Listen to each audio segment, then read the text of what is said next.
Am I the a hole for saying it's not my problem if my ex and her husband can't afford their kids?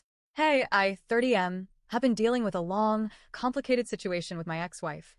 And I just need to know if I'm being unreasonable or if I've finally just run out of patience. So, I was married to Marin, 30F, and we have a son together. He's 8 now. The story goes back to when Marin was pregnant. I found out she had been cheating on me with a guy named James, 33M. Here's where it gets messy. James also had a girlfriend at the time and she was pregnant too. So, while I was preparing to become a father, I was also spiraling because I didn't even know if the baby was mine. When my son was born, Marin didn't even tell me. It was her parents who informed me about the birth and gave me the hospital info. James was there at the birth. I wasn't. He was supporting her through the later stages of pregnancy, while I was completely shut out.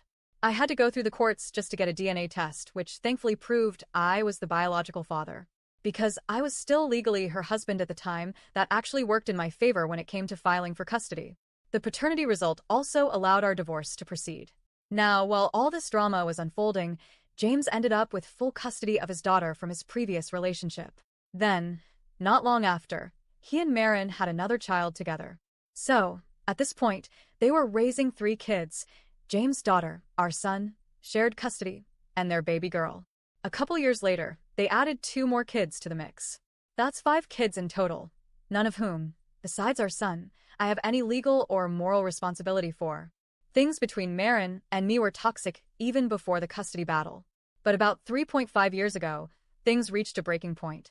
I was paying child support at the time because I earned more than Marin, but we had equal parenting time. That was until I started noticing things. My son would come back to me wearing dirty, worn-out clothes. He'd mention being hungry, sometimes even skipping meals.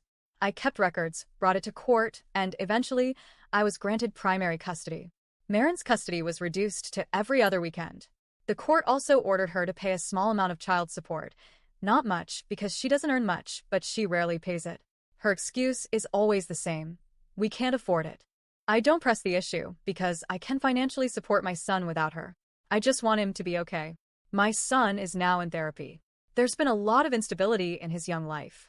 Between the early custody battles, living in a house with multiple siblings who aren't treated equally, and the general chaos, I felt therapy was necessary. Thankfully, it's been helping him process things and cope better. For the past 2 years, Marin has been subtly, and sometimes not so subtly, trying to get me to help support the other children in her household.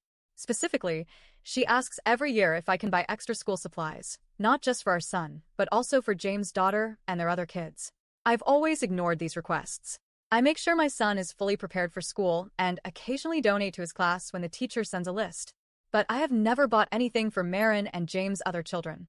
2 weeks ago, my son had a minor surgery. Marin showed up at the hospital, and while we were waiting, she brought up the school supplies again. This time she came across more desperate than usual. She told me they can barely make ends meet, that her other kids are suffering, and asked me to please be decent and help by buying school supplies for the girls. I didn't want to cause a scene in the hospital, so I moved to another part of the waiting room. But she followed me and kept pushing. Finally, I turned to her and said, "I don't care if you and James can't afford your other kids. They are not my responsibility. You already once denied our son food and proper clothing just to try and get more money out of me, and you lost shared custody because of it.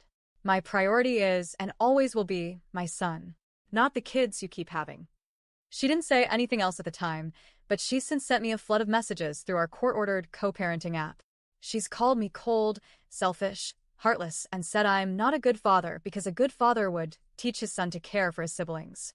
I haven't responded to any of it.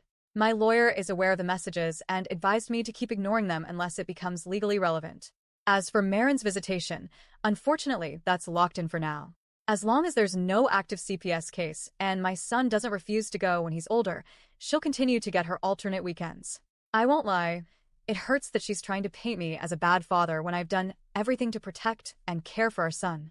I've never once tried to prevent her from being in his life. I don't talk badly about her to him, but I'm done bending over backwards just to be seen as nice. So, am I the a-hole for telling my ex that it's not my problem if she and her husband can't afford their kids, and for refusing to help them out?